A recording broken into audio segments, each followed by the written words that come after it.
Vale, retomando temas de orientación a objetos, vamos a hablar sobre las referencias a los objetos como tal. Ya veis aquí en la definición que nos dice que una referencia a un objeto es una dirección de memoria que apunta a la ubicación del objeto en la memoria.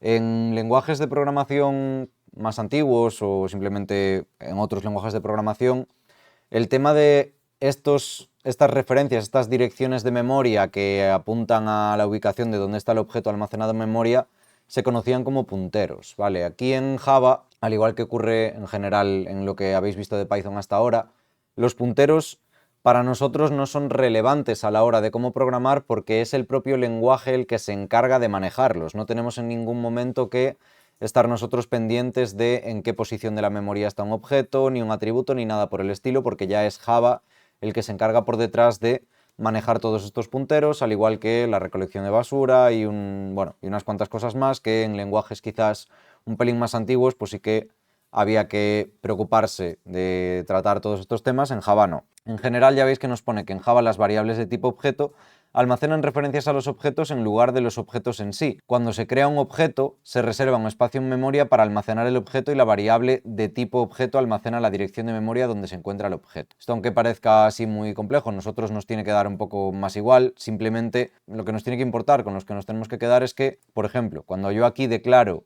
un coche en minúsculas y hago new coche, estoy creando una instancia de la clase coche y la estoy almacenando en la variable coche en minúsculas. Ya veis que pone aquí en este ejemplo la variable coche en minúsculas es una referencia a un objeto de la clase coche en mayúsculas. La variable coche almacena la dirección de memoria donde se encuentra el objeto en memoria. Las referencias a objetos se utilizan precisamente para acceder y manipular los objetos que tenemos ahí en memoria.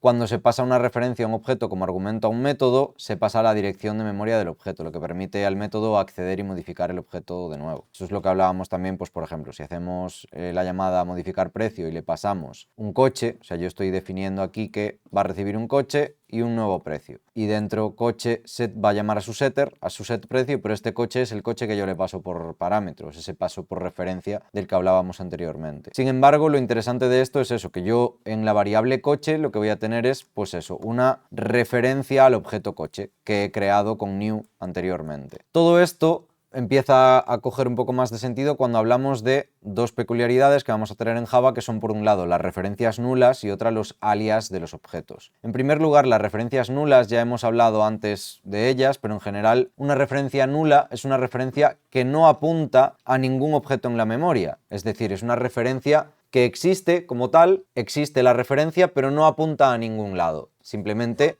sabemos que es nula. Esto se utiliza, ya veis, en Java una referencia nula no apunta a ningún objeto y se declara con una variable de cualquier tipo de un objeto sin inicializarla. Su valor por defecto es null, es decir, es equivalente esto que yo pongo aquí a poner simplemente coche y el punto y coma directamente. Es decir, si la variable no está inicializada, por defecto su valor es nulo. En este ejemplo, la variable tiene una referencia nula ya que no apunta a ningún objeto de memoria. Si se intenta acceder a un objeto que tiene una referencia nula, se va a producir un error en tiempo de ejecución y va a saltar la excepción llamada null pointer exception que tenemos aquí. Entonces yo si declaro un coche nulo o si no lo inicializo, cuando intento acceder a su getPrecio, a su toString, a lo que sea, ahí va a saltar una excepción y va a decir esto es una referencia nula, es una null pointer exception. El puntero al que apunta esta referencia no apunta a ningún lado, es nulo. Entonces me salta esta excepción. Esto, que a priori nos puede dar problemas, es una forma también de yo saber que ese objeto todavía no ha sido inicializado, que es un dato que todavía no me ha llegado o cualquier cosa por el estilo. Vamos a usar el nulo en general para controlar cuando pues, una posición a lo mejor de una estructura de datos todavía está vacía y no existe, no está inicializada, para un montón de cosas. Ya digo que estos nulos son muy habituales en un montón de lenguajes de programación.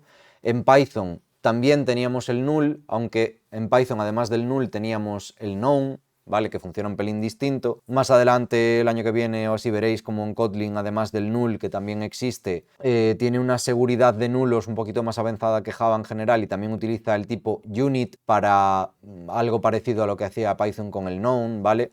Pero antes de llegar a todo eso, en Java nos vamos a tener que acostumbrar a convivir con estos nulos, a ver cuándo tiene sentido utilizarlos, cuándo no, cuándo es importante meter un try catch para capturar la null pointer exception en opciones como pues a lo mejor que el usuario me introduzca un dato y me introduzca un dato vacío o algo por el estilo, que puede ser que nos dé una null pointer exception en algún caso, o cuando intentamos acceder a una posición de un array que no existe, por ejemplo, eso me puede generar una array index out of bounds exception, o podría ser que esa posición del array exista pero sea nula si es un array de coches. Por ejemplo, si tengo un array de coches y tiene 4 posiciones, las 2 primeras tienen un coche inicializado pero las 2 últimas no, claro, esas posiciones existen en el array pero su referencia es nula, entonces yo si intento acceder a ellas me va a saltar la null pointer exception. Esto ocurre igual con estructuras de datos más avanzadas que ya iremos viendo, como las listas, los array list, etcétera, etcétera, pero bueno, poco a poco. Ya veis que aquí me explica que, en este caso, acceder al precio del coche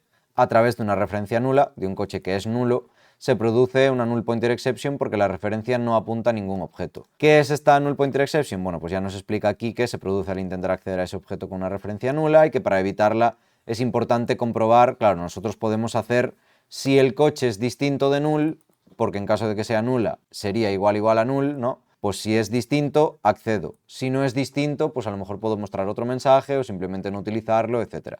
Este tipo de comprobaciones, ya sea con ifs, ya sea con un try catch, ya sea con la técnica que queramos de controlar estos nulos, de intentar darle un poquito de seguridad al programa para que no crashee por un nulo inesperado, ya veis que, bueno, pues hay muchas formas de hacerlo, ¿no? Otra forma, como decíamos, es esto, controlarlo mediante un try catch. En caso de que el coche no sea nulo, se irá por el try y por lo tanto llamaremos a getPrecio sin ningún problema, y en caso de que sea nulo, saltará la excepción y la capturaremos e imprimiremos la referencia es nula. Es un ejemplo sencillo de cómo se puede hacer, ya digo, a través de un if o con un try catch, dependiendo en cada caso del momento del programa en el que estemos, del contexto, de lo que necesitemos en cada momento, etc. Además, como decía, de esta referencia nula, tenemos también los alias. Los alias de los objetos no son más que literalmente lo que es un alias en el lenguaje común, vaya, que es simplemente que podemos darle un segundo nombre al mismo objeto, un segundo, un tercero, los que necesitemos. Un alias de un objeto, como veis, es una referencia adicional que apunta al mismo objeto en la memoria. Esto es lo interesante de los alias. En Java es posible tener múltiples referencias que apunten al mismo objeto en memoria. Estas referencias adicionales se conocen como alias de los objetos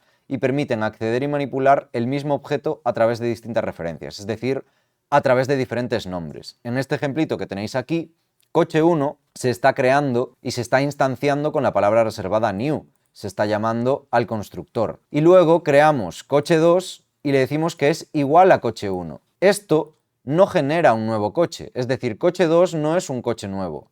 Es simplemente una nueva forma de llamar a coche 1. Es un alias de coche 1, un AKA, un as known as, ¿vale? O sea, coche 1 y coche 2 no es que sean un coche igual a otro, es que son el mismo objeto coche. Y esto a veces da pie a pequeños errores o fallos de comprensión, porque ¿qué ocurre si yo a coche 1 después le cambio la marca, le cambio el modelo, cambio alguno de sus atributos? Se lo estoy cambiando también a coche 2, porque es el mismo objeto. Como son alias ambos del mismo objeto, si yo modifico cualquier atributo de ellos, estoy modificando ambos, por así decirlo, porque realmente solo existe un único objeto coche. Si yo quisiera, en lugar de hacer esto, que coche 2 fuese un nuevo objeto con los mismos datos que coche 1, necesitaría crear un constructor copia o algo por el estilo, o de nuevo, o sea, llamar a new y pasarle los datos de coche 1 utilizando el constructor que fuera, pero tengo que sí o sí, si quiero un objeto nuevo, aunque tengan los mismos datos, llamar a new, crear el objeto, o usar un método que me devuelva un objeto nuevo.